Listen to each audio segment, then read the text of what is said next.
गांव के किनारे मिट्टी की सड़क के पास शिवराम की एक छोटी सी चाय की दुकान थी। गांव से आने जाने वाले राहगीर वहीं रुककर चाय पी लेते थे, जिससे शिवराम की थोड़ी बहुत कमाई हो जाती थी। उसी चाय की दुकान के पास ही उसकी फूस की एक छोटी सी झोपड़ी थी, जहां वह अपनी पत्नी सविता और अपनी नन्ही बेटी पायल के साथ रहता था। जैसे तैसे मेहनत करके उनकी जिंदगी चल रही थी, लेकिन जब सर्दियों का मौसम आया तो मानो वह उनके लिए किसी कहर से कम नहीं था। ठंडी हवाएं उनकी झोपड़ी के हर कोने में घुस जाती थीं और गरीब परिवार की परेशानियां और भी बढ़ने लगी थीं।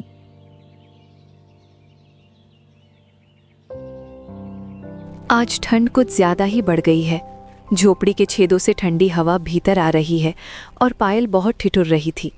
बड़ी मुश्किल से उसे सुला पाई हूँ। हाँ, आज दुकान पर भी काम कुछ कम रहा। ठंड में लोग खर्च सोच समझ कर करते हैं, इसलिए चाय पीने वाले भी घट जाते हैं। लेकिन चिंता मत करो, जब तक मेरे हाथ पैर चल रहे हैं मैं मेहनत करता रहूंगा। आप दिन भर बाहर ठंड में बैठे रहते हैं, यही सोचकर मन घबराता रहता है। काश हमारे पास ओढ़ने बिछाने का थोड़ा अच्छा इंतजाम होता तो इस सर्दी को सहना आसान हो जाता। फिर भी ईश्वर से यही प्रार्थना है कि वो आपको और हमारी बिटिया को हमेशा सुरक्षित रखे। भगवान ने चाहा तो हालात जरूर बदलेंगे, बस हमारी बेटी सलामत रहे, वही मेरी सबसे बड़ी ताकत है। दिन भर शिवराम अपनी चाय की दुकान पर बैठकर ठंड से ठिठुरते हुए ग्राहकों को चाय पिलाता रहता था, जबकि घर में सविता छोटी सी पायल का ध्यान रखती और झोपड़ी के सारे काम निपटाती रहती थी। किसी तरह दिन ढलता और शाम होते होते ठंडी हवा और भी तेज हो जाती। उस रात तीनों ने सादा सा खाना खाया और ठंड से बचने के लिए रजाइयों में दुबक कर सो गए। लेकिन आधी रात होते होते मौसम अचानक बिगड़ गया। बर्फ जैसी ठंडी हवाओं के साथ तेज आंधी और तूफान चलने लगा, जिससे शिवराम और सविता की झोपड़ी जोर जोर से हिलने लगी।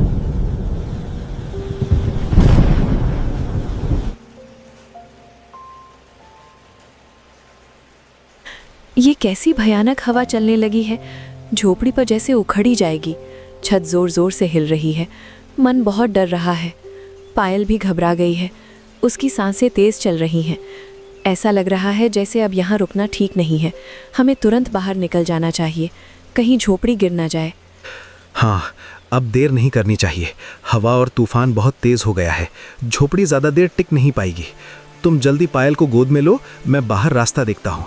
पहले उसकी जान सुरक्षित होनी चाहिए। चलो जल्दी यहाँ से बाहर निकलते हैं। तेज आंधी और कड़ाके की ठंड के बीच शिवराम और सविता अपनी नन्ही पायल को गोद में लेकर झोपड़ी से बाहर निकल आए, लेकिन बारिश रुकने का नाम नहीं ले रही थी। लगातार मूसलाधार बारिश से पूरा इलाका पानी में डूब गया और तेज बहाव के आगे शिवराम की झोपड़ी और चाय की दुकान टिक नहीं पाई। दोनों टूट गईं और घर दुकान का सारा सामान बहते पानी में बह गया। ठंड से कांपते उस परिवार के सामने अब सिर्फ बेबसी ही रह गई।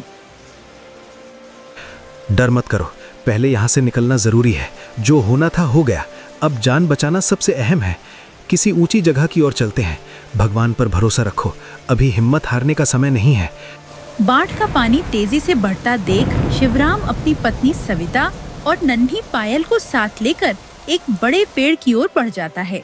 उफनते पानी से बचने के लिए वे पेड़ की मजबूत डालियों पर चढ़कर बैठ जाते हैं, ताकि ऊंचाई पर रहकर ठंड और बाढ़ के तेज बहाव से किसी तरह अपनी जान बचा सकें। चारों तरफ सिर्फ पानी ही पानी दिख रहा है। नीचे का बहाव बहुत तेज है और ठंड से शरीर सुन्न होता जा रहा है। इन डालियों पर बैठे रहना भी मुश्किल लग रहा है। पता नहीं ये रात कैसे कटेगी। पानी अभी और बढ़ सकता है, इसलिए हमें पूरी सावधानी रखनी होगी। डालियों पर अपना संतुलन बनाए रखना जरूरी है और जरा भी लापरवाही नहीं करनी चाहिए। जब तक हालात नहीं संभलते, यहीं ऊंचाई पर टिके रहना ही सबसे सुरक्षित रास्ता है।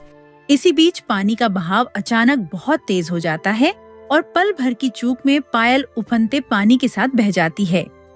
शिवराम और सविता घबराकर उसके पीछे दौड़ते हैं, उसे बचाने की पूरी कोशिश करते हैं, लेकिन तेज धारा के सामने उनकी एक नहीं चलती और पायल पानी के भयंकर बहाव के साथ बहुत दूर निकल जाती है। नहीं नहीं, ये क्या हो गया? मेरी बच्ची, मेरी पायल, वो पानी में बह गई। कुछ कीजिए, उसे बचा लीजिए। मैं उसके बिना नहीं रह सकती। भगवान, मेरी बच्ची को वापस लौटा दो। मैंने पूरी कोशिश की, बहाव बहुत तेज था, हाथ बढ़ाया लेकिन पकड़ नहीं पाया। मेरी आंखों के सामने वो दूर चली गई, कुछ भी मेरे बस में नहीं था। दोनों पति पत्नी फूट फूट कर रोते हुए उसी पेड़ के नीचे पूरी रात बिता देते हैं। अगली सुबह बारिश तो थम जाती है, लेकिन चारों तरफ नजर दौड़ाने पर दिखाई देता है कि पूरा गांव अब भी बाढ़ के पानी में डूबा हुआ है।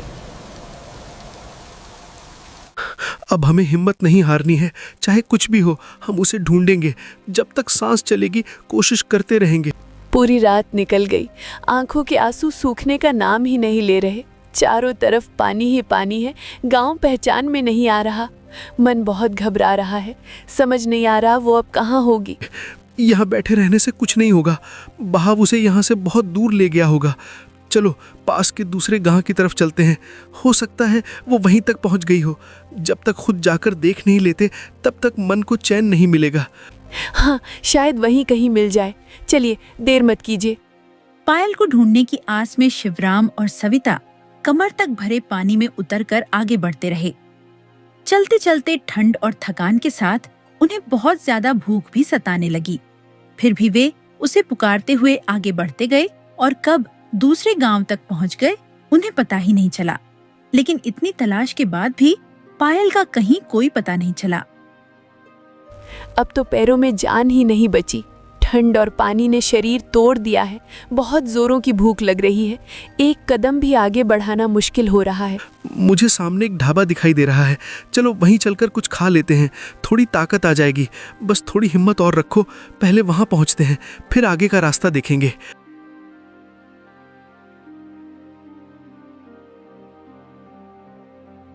मालिक, अगर कुछ खाने को मिल जाए तो बड़ी मेहरबानी होगी। खाना चाहिए तो पहले पैसे देने होंगे, यहाँ बिना पैसे के कुछ नहीं मिलता। हालात बहुत खराब हैं, मेरे पास अभी पैसे नहीं हैं। अगर कोई काम हो तो बता दीजिए, काम के बदले खाना दे दीजिएगा। ठीक है, सारे जूठे बर्तन धो दो और पीछे सफाई कर दो। काम पूरा हुआ तो खाना मिलेगा। जी, मैं अभी करता हूँ। आप मेरी वजह से इतना मत कीजिए। तुम बस यहीं बैठकर आराम करो, पहले तुम्हें संभलना जरूरी है, बाकी मैं देख लूंगा। बस थोड़ा काम है, फिर खाना मिल जाएगा। तुम बैठी रहो, ज्यादा कमजोर लग रही हो, ये आदमी काम कर लेगा। ढाबे पर पहुंचकर शिवराम मालिक से काम मांग लेता है और देर तक वहां का सारा काम कर देता है। उसकी मेहनत देखकर ढाबे वाला खुश हो जाता है और दोनों को भरपेट खाना खिला देता है। खाना खाने के बाद वे फिर से पायल की तलाश में निकल पड़ते हैं, लेकिन रास्ते भर खोजने पर भी पायल कहीं नहीं मिलती। तभी सामने उन्हें एक राहत शिविर दिखाई देता है, जहां बाढ़ पीड़ितों को पनाह दी जा रही थी। वो देखो, सामने राहत शिविर है, शायद वहीं कुछ मदद मिल जाए। तुम्हारी तबीयत भी ठीक नहीं लग रही, वहां डॉक्टर होंगे, हो सकता है वहां किसी ने उसे देखा हो या कोई खबर मिल जाए। चलो वहीं चलते हैं, यही हमारी आखिरी उम्मीद है। सविता की बिगड़ती तबीयत और पायल को ढूंढने की एक आखिरी उम्मीद लिए शिवराम उस राहत शिविर की ओर बढ़ जाता है। राहत शिविर पहुंचते ही डॉक्टर सविता को दवाइयां देते हैं और उसे कुछ देर आराम करने की सलाह देते हैं, लेकिन शिवराम का मन वहां टिक नहीं पाता। उसकी आंखों के सामने बस पायल का चेहरा घूमता रहता है।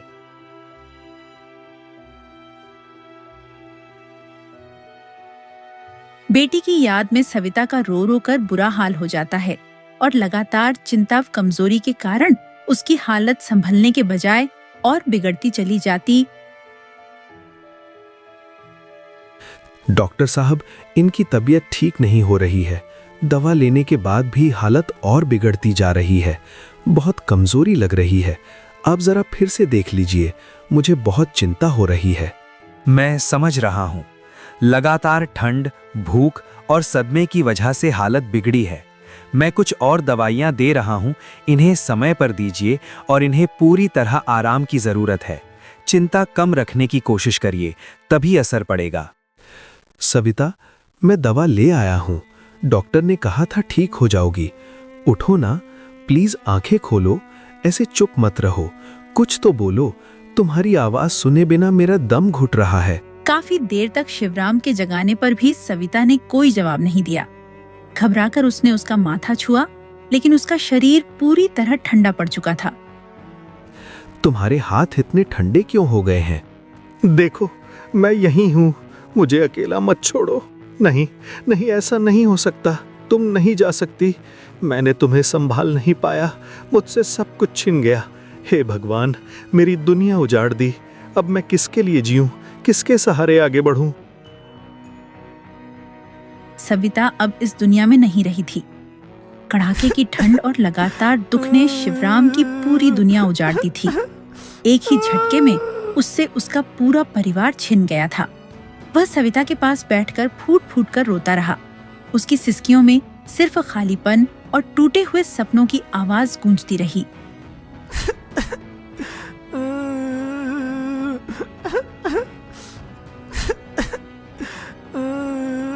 रोता बिलखता शिवराम अपनी पत्नी का क्रियाकर्म करने श्मशान घाट जाता है। सारे कर्म पूरे करने के बाद जब वह भारी कदमों से राहत शिविर की ओर लौट रहा होता है, तभी उसे कहीं से किसी के रोने की आवाज सुनाई देती है। वह आवाज धीरे धीरे और तेज होती जाती है तो शिवराम उस ओर बढ़ता है। पास जाकर जो वह देखता है, उसे अपनी आंखों पर यकीन नहीं होता। वह और कोई नहीं बल्कि उसकी बेटी पायल होती है। शिवराम उसे कसकर अपने सीने से लगा लेता है और पत्नी को खो देने के दर्द और बेटी को पा लेने की राहत के बीच फूट फूट कर रो पड़ता है।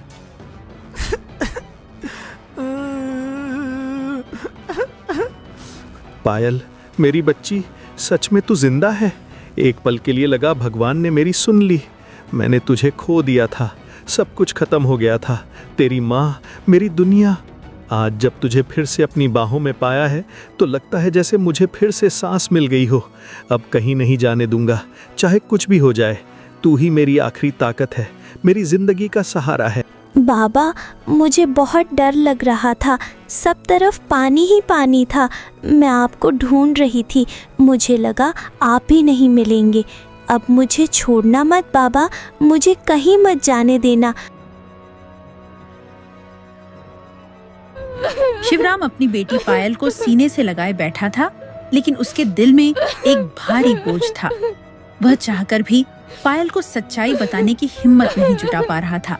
उसकी जुबान साथ नहीं दे रही थी और आंखों में उमड़ते आंसू हर शब्द को गला रहे थे। पायल, मेरी बच्ची, मेरी बात ध्यान से सुनना। तेरी माँ बहुत अच्छी थी, बहुत मजबूत भी। उसने हमें बहुत प्यार दिया है। अब वो हमारे साथ नहीं है। वो इतनी दूर चली गई है जहाँ से कोई वापस नहीं आता। लेकिन वो तुझे छोड़कर नहीं गई है। वो हमेशा तेरे आसपास रहेगी, तेरी यादों में, तेरी सांसों में। अब हमें ही एक दूसरे का सहारा बनना होगा बिटिया। माँ तो नहीं मिल पाएगी, लेकिन उसका प्यार कभी कम नहीं होगा। जब पायल को अपनी माँ की मौत की खबर समझ में आई तो वह बिलख बिलख कर रोने लगी। उसकी सिसकियां सुनकर शिवराम का कलेजा फटने लगा। फिर भी उसने जैसे तैसे खुद को संभाला, पायल को अपने सीने से लगाया और भारी कदमों के साथ उसे लेकर वहाँ से आगे बढ़ गया। बाबा, मुझे बहुत जोरों की भूख लगी है। कल से मैंने कुछ भी नहीं खाया है, पेट में बहुत दर्द हो रहा है। सड़क किनारे बनी एक छोटी सी चाय की दुकान पर शिवराम रुकता है। वह वहाँ से एक कप गरम चाय और कुछ बिस्किट लेता है और प्यार से पायल को खिला देता है, ताकि उसकी भूख थोड़ी शांत हो सके और उसे कुछ सुकून मिल जाए। भाई, चाय और बिस्किट के पैसे देने होंगे। भैया, अभी मेरे पास पैसे नहीं है। कल से बाढ़ में सब कुछ बह गया, घर, दुकान, सब। अभी अभी पत्नी को खोया है और बच्ची भूखी है, इसलिए यहाँ रुक गया। समझ गया भाई, हालात बहुत बुरे हैं। जाओ, पैसे की चिंता मत करो, बच्ची को खिला दो, भगवान भला करेगा। आपका बहुत बहुत धन्यवाद भैया, ये एहसान मैं कभी नहीं भूलूंगा। चाय की दुकान के सामने एक बड़ा सा चौपाल और फैला हुआ पेड़ था। शिवराम अपनी नन्ही पायल को लेकर उसी पेड़ के नीचे बैठ गया। रात गहराने लगी थी और ठंड धीरे धीरे हड्डियों में उतर रही थी।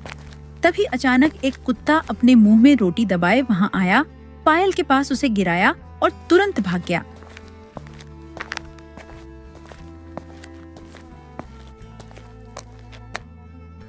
भूख से बेहाल पायल झट से रोटी उठाकर खाने लगी।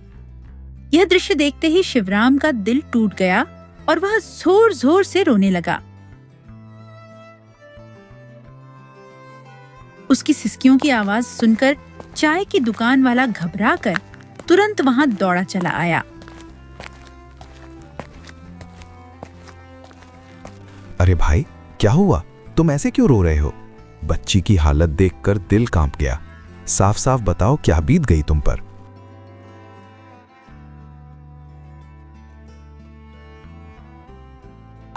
भैया, बाढ़ ने मेरी पूरी दुनिया उजाड़ दी। घर भी बह गया, चाय की दुकान भी। उसी पानी में मेरी बच्ची मुझसे बिछड़ गई थी। हम दोनों उसे ढूंढते रहे, भूख प्यास और ठंड में भटकते रहे। किसी तरह राहत शिविर पहुंचे, लेकिन वहां मेरी पत्नी की तबीयत और बिगड़ गई और वो मुझे छोड़कर चली गई। आज शमशान से लौटते हुए भगवान ने मेरी बेटी मुझे वापस दे दी, मगर अब उसके सिवा मेरे पास कुछ नहीं बचा। इस हाल में बच्ची को भूख से रोटी खाते देख दिल टूट गया, इसलिए खुद को रोक नहीं पाया। चाय वाला शिवराम की पूरी कहानी सुनकर भीतर तक भावुक हो जाता है।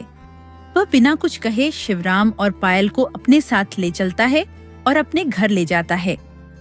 भाई, तुम्हारी बात सुनकर दिल कांप गया। इतनी बड़ी विपत्ति किसी दुश्मन पर भी ना आए। तुमने बहुत सह लिया है, अब और नहीं। इस ठंड और अंधेरी रात में यहाँ बैठे रहना ठीक नहीं है। चलो मेरे साथ घर चलो, वहाँ गर्म खाना मिलेगा, बच्ची को आराम मिलेगा और तुम भी थोड़ा सुकून पा सकोगे। आज से तुम अकेले नहीं हो, इंसानियत अभी जिंदा है और हम सब साथ हैं।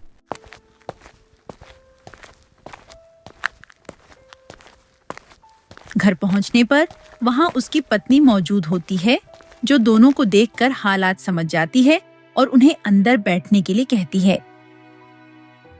इन्हें अंदर बैठा लो, बहुत बड़ा दुख झेल कर आए हैं दोनों। ठंड और भूख ने हालत खराब कर दी है। पहले इन्हें सुकून चाहिए। इनकी दुनिया उजड़ गई है। आज से ये हमारे मेहमान नहीं, हमारे अपने हैं। अरे राम, बच्ची तो बिल्कुल सहमी हुई लग रही है। आप दोनों बैठिए, घबराइए मत। मैं अभी गर्म पानी और कुछ खाने का इंतजाम करती हूँ। हाँ, ऐसे वक्त में इंसान का साथ ही सबसे बड़ा सहारा होता है। चिंता मत कीजिए, जब तक हालात ठीक नहीं होते ये यहीं रहेंगे। भगवान ने हमें सेवा का मौका दिया है। खाना तैयार होने के बाद सभी लोग एक साथ बैठकर पेट भरकर खाना खाते हैं। थोड़ी देर में रात और गहरी हो जाती है। फिर पायल चाय वाले की पत्नी के साथ दूसरे कमरे में सो जाती है और शिवराम चाय वाले के साथ दूसरे कमरे में लेट जाता है, लंबे और थके हुए दिन के बाद कुछ पल की राहत पाते हुए। शिवराम, एक बात कहूँ, अगर बुरा ना मानो तो मेरी चाय की दुकान पर तुम मेरे साथ काम कर लो। हम दोनों बारी बारी से दुकान संभालेंगे। दिन में मैं, रात में तुम। दुकान 24 घंटे खुली रहेगी तो कमाई भी अच्छी हो जाएगी। भैया, आपने पहले ही बहुत उपकार कर दिया है। इस हालत में काम की बात सुनकर मन घबरा भी रहा है। उपकार की बात मत सोचो, मेहनत का साथ है बस। तुम काम करोगे, मैं काम करूंगा, दोनों की भलाई होगी, बच्ची को भी सहारा मिलेगा। बस यही चाहिए। सुबह से नई शुरुआत करेंगे। अब आराम करो, बहुत थक गए हो। अगर आप इतना भरोसा कर रहे हैं तो मैं पूरी मेहनत करूंगा। जो भी काम होगा ईमानदारी से करूंगा। भैया, आज की बात जिंदगी ने फिर से चलना सिखा दिया। धन्यवाद। अगले ही दिन से चाय वाले ने शिवराम को अपनी चाय की दुकान पर काम पर रख लिया। दोनों ने मिलकर तय किया कि वे बारी बारी से दोनों पहर दुकान संभालेंगे ताकि दुकान दिन रात खुली रह सके। शिवराम रात भर चाय बनाता और चाय वाला दिन में दुकान संभालता। मेहनत और आपसी समझ से उनकी कमाई भी पहले से कहीं बेहतर होने लगी। इधर पायल भी चाय वाले की पत्नी के साथ घुल मिल गई थी। उसके स्नेह में उसे फिर से मां जैसा प्यार मिलने लगा। इसी तरह मेहनत, सहारे और नए रिश्तों के बीच कुछ महीने बीत गए। एक दिन शिवराम ने चाय वाले से कुछ कहने की हिम्मत जुटाई। भैया, आपसे एक बात कहना चाहता हूँ। आपने मुझे काम दिया, सहारा दिया, इसके लिए मैं ताउम्र आपका एहसान मानूंगा। लेकिन मन बार बार अपने गांव की ओर खिंचता है। वहां हर मोड़ पर सविता की यादें जुड़ी हैं। मैं वहीं जाकर फिर से अपनी चाय की दुकान खोलना चाहता हूँ, ताकि उसी मिट्टी पर नई शुरुआत कर सकूं। मैं समझता हूँ भाई, कुछ जगहें सिर्फ जमीन नहीं होती, वे दिल से जुड़ी होती हैं। अगर तुम्हारा मन वहीं बसता है तो जाना ही ठीक है। मेहनत और ईमानदारी तुम्हारे साथ हैं। अगले दिन जब शिवराम अपनी बेटी पायल के साथ गांव की ओर जाने लगा तो चाय वाले ने उसे रोक लिया। उसने शिवराम के हाथ में कुछ पैसे रखते हुए कहा कि वह अपनी नई चाय की दुकान शुरू करे और हिम्मत न हारे।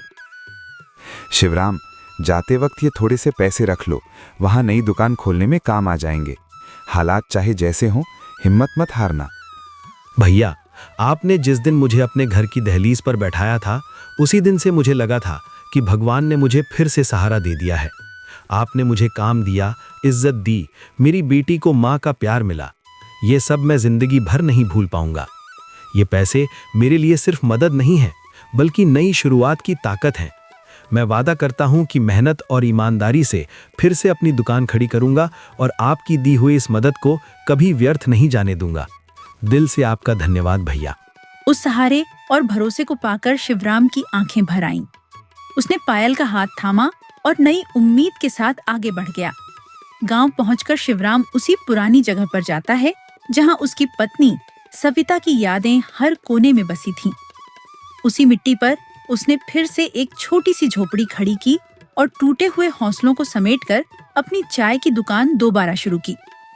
पत्नी की याद में उसने दुकान का नाम रखा सविता चाय दुकान, ताकि हर दिन उसके नाम से जुड़ी यादें जिंदा रहें। अपनी नन्ही पायल का हाथ थामे शिवराम ने एक नई जिंदगी की शुरुआत की, मेहनत और उम्मीद के सहारे आगे बढ़ते हुए।